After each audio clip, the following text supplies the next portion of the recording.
मध्य प्रदेश के इंदौर से लापता कपल केस में एक बड़ा खुलासा हुआ है। राजा रघुवंशी की हत्या के बाद अब सोनम रघुवंशी की तलाश में पुलिस जुटी हुई है। राजा की एक्टिवा की जीपीएस लोकेशन से पता चला है कि घटना वाले दिन दोपहर 2 बजे गाड़ी की स्पीड अचानक 0 हो गई थी।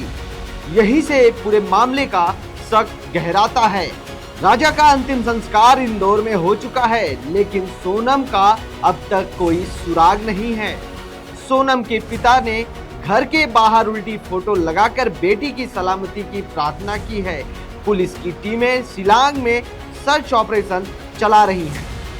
इंदौर के रहने वाले ट्रांसपोर्ट कारोबारी राजा रघुवंशी अपनी पत्नी सोनम रघुवंशी के साथ शिलांग में हनीमून मनाने के लिए गए थे, लेकिन आज 18 दिन हो गए जहां उनकी पत्नी लगातार लापता है, तो वहीं शिलांग पुलिस उनकी तलाश में जुटी हुई है।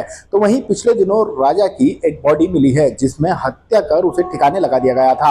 उस पूरे मामले में भी शिलांग पुलिस जांच पड़ताल करने में जुटी हुई है, लेकिन इस पूरे मामले में अभी तक की जांच पड़ताल में सोनम कहाँ है, यह सबसे बड़ा रहस्य बना हुआ है।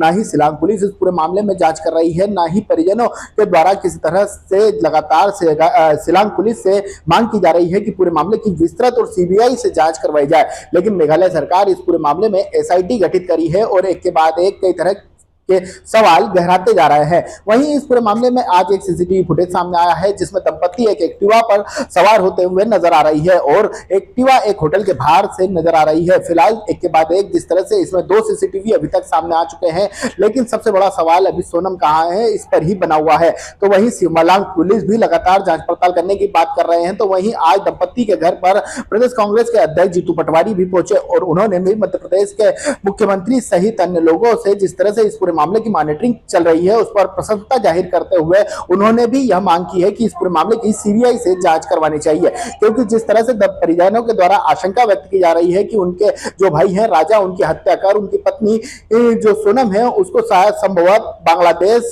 के कुछ लोग ले गए और वहां पर उनको भेज दिया है। फिलहाल अब देखना होगा कि शिलांग पुलिस पूरे मामले में किस तरह से जांच पड़ताल कर रही है। तो वहीं दंपत्ति इस पूरे मामले में अब प्रधानमंत्री और गृह मंत्री से भी मुलाकात करने की बात कर रही है। वहीं एक के बाद एक जिस तरह से इस पूरे मामले में रोजाना अलग अलग तरह के मामले सामने आ रहे हैं, उसके चलते अब शिलांग पुलिस ही इस पूरे मामले से पर्दा उठा सकती है।